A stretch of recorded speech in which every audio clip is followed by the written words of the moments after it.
Dad, what's wrong with the telly?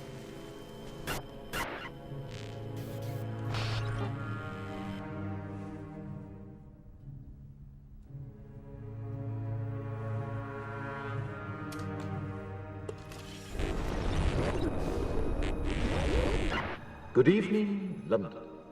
Allow me first to apologize for That's the emergency channel. I do, like many of you, appreciate the comforts of the everyday routine, the security of the familiar, the tranquility of repetition.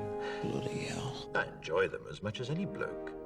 But in the spirit of commemoration, Who's that, Mum? whereby those important events of the past, usually associated with someone's death or the end of some awful bloody struggle, are celebrated with a nice holiday, I thought we could mark this November the 5th, a day that is sadly no longer remembered, by taking some time out of our daily lives to sit down and have a little chat. There are, of course, those who do not want us to speak. Let me think, just let I me think. suspect even now, orders are being shouted into telephones, and men with guns will soon be on their way. It's Chancellor Sutler. Damn it. Why? Because while the truncheon may be used in lieu of conversation, words will always retain their power.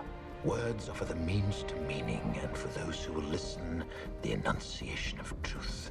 And the truth is, there is something terribly wrong with this country, isn't there? You designed it, sir. You wanted it foolproof. You told me every television in London. Cruelty and injustice, intolerance and oppression. And where once you had the freedom to object, to think and speak as you saw fit, you now have censors and systems of surveillance coercing your conformity and soliciting Cameras. your submission. We need cameras. How did this happen? Who's to blame? Well, certainly there are those who are more responsible than others, and they will be held accountable. But again, truth be told, if you're looking for the guilty, you need only look into a mirror. I know why you did it. I know you were afraid. Who wouldn't be? War, terror, disease. There were a myriad of problems which conspired to corrupt your reason and rob you of your common sense. Fear got the best of you, and in your panic you turned to the now High Chancellor Adam Sutler.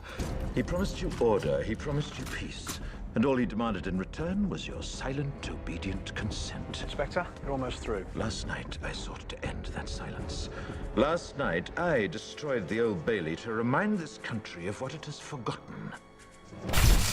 More than 400 years ago, a great citizen wished to embed the 5th of November forever in our memory.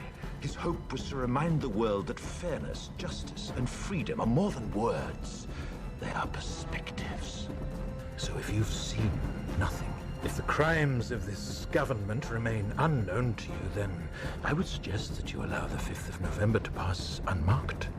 But if you see what I see, if you feel as I feel, and if you would seek as I seek, then I ask you to stand beside me 1 year from tonight, outside the gates of Parliament. And together we shall give them a 5th of November that shall never, ever be forgotten.